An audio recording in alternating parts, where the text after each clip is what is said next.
Rich dad poor dad. Robert Kiyosaki के दो पिता थे। एक पिता उनके रियल पिता थे जिन्हें वो पुअर डैड बताते हैं, और दूसरे पिता जिन्हें वो रिच डैड कहते हैं वो उनके दोस्त के पिता थे। दोनों अपने करियर में सफल थे। पुअर डैड बहुत पढ़े लिखे और इंटेलिजेंस थे और पीएचडी किए थे, मगर वो फाइनेंशियली स्ट्रगल कर रहे थे। वही दूसरी और रिच डैड हाई स्कूल की पढ़ाई भी पूरी नहीं किए थे, पर वो अमेरिका के आमिर आदमियों में से एक थे।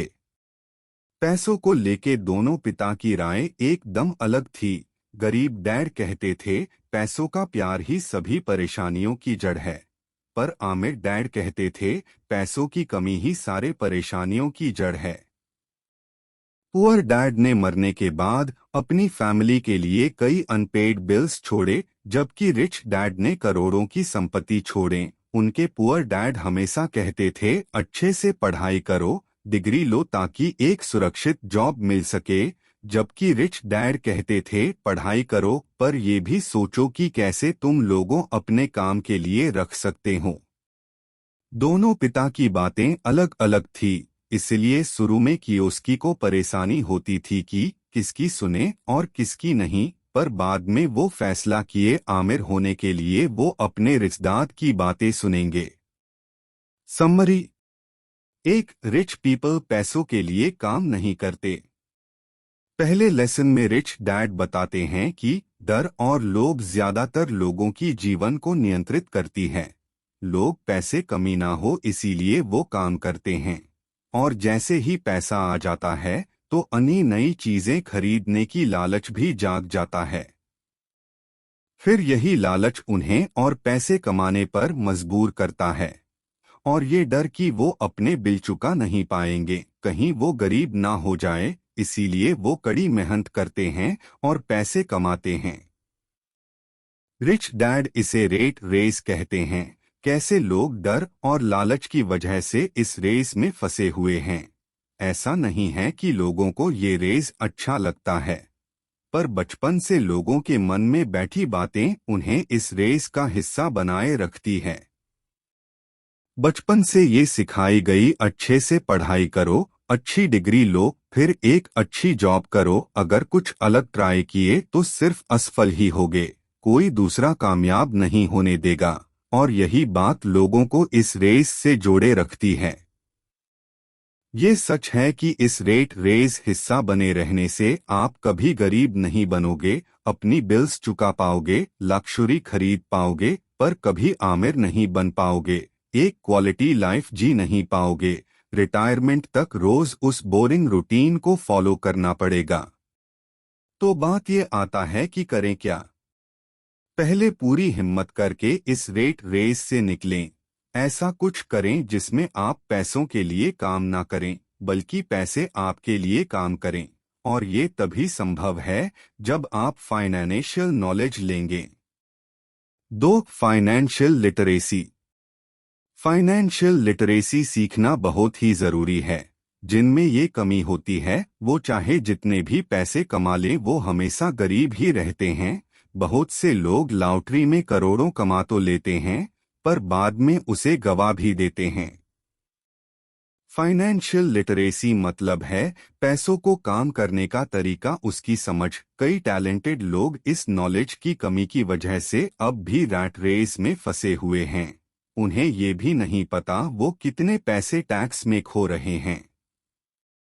सरल भाषा में इसे समझे तो समाप्ति एसेट और दायित्व लायबिलिटी की बीच का फर्क। सुनने में ये जीतना सिंपल है, पर असल में लोग इस फर्क से अनजान हैं। समाप्ति एसेट वो चीज है जो आपके जेब में पैसे डाले, और दायित्व वो चीज है जो आपके जेब से पैसे निकाले।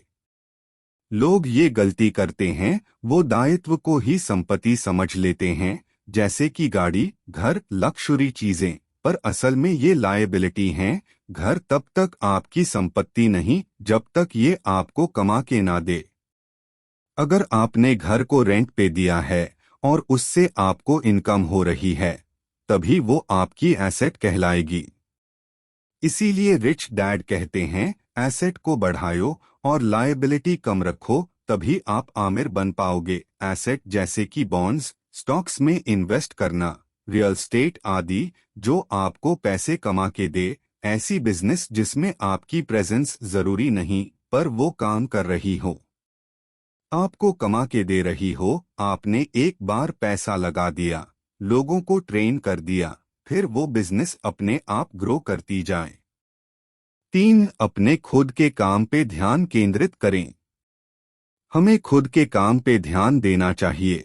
अगर आप नौकरी कर रहे हो तो उसमें वो सारे सीख लो जो आपके खुद के काम को शुरू और ग्रो करने में मदद कर सके।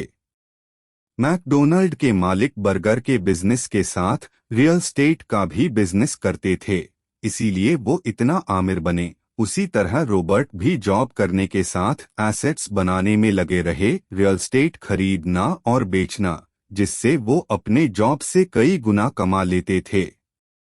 ऑथर कहते हैं, अपने जॉब के साथ वो स्किल्स भी सीखो जिससे आप अपना बिजनेस खड़ा कर सको। फाइनेंशियल नॉलेज लेकर एसेट्स बनाने में लग जाओ। जॉब से उतना ही इनकम होता है जिससे हम सिर्फ अपना बिल्स पे कर सकें, पर एसेट्स बनाना, उसे ग्रो करने से ही सही में हमें आमिर बना जा सकता है।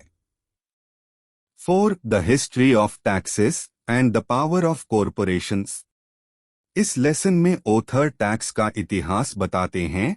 टैक्स की शुरुआत आमिर और गरीब के बीच की गैप को खत्म करने के लिए हुई थी। अमीरों पे टैक्स लगाया जाए और उन पैसों को गरीबों की सुविधा के लिए खर्च की जाए।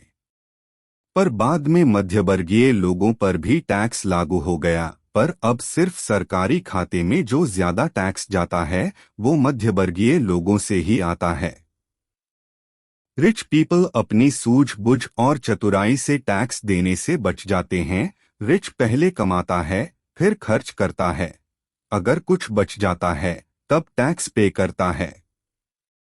पर मिडिल क्लास और अपर मिडिल क्लास लोग पहले कमाते हैं, फिर टैक्स भरते हैं और फिर जो बचता है उसे खर्च करते हैं। 5. रिच पैसों का आविष्कार करते हैं। जितने भी सफल और आमिर लोग हैं, जैसे कि Bill Gates, Dhirubhai Ambani, Jeff Bezos, वो सब अपॉर्चुनिटी को पहले देखे और उसी को इस्तेमाल करके आगे बढ़े। मार्केट में क्या डिमांड है, लोगों को क्या चाहिए, वो चीज को देखे और अपना आइडिया लगाकर उस जरूरत को पूरा करें। फिर यही उन्हें कामयाब और आमिर बनाया। इसीलिए साहसी लोग अपनी रेवोल्यूशनरी आइडिया को लगाकर मनी को इन्वेंट करते हैं। 6. सीखने के लिए काम करें, पैसे के लिए काम ना करें।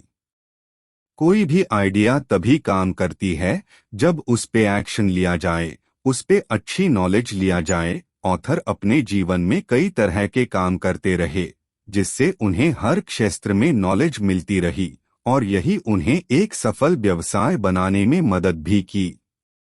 इसीलिए सिर्फ मंथ के आखिर में मिलने वाली सैलरी के लिए काम ना करें, बल्कि कुछ सीखने के लिए काम करें। अलग अलग फील्ड की नॉलेज लें और उन फील्ड के एक्सपर्ट्स के साथ जुड़े, उन्हें अपने काम के लिए रखें, जो फिर आपका काम ग्रो करने में मदद करेंगे।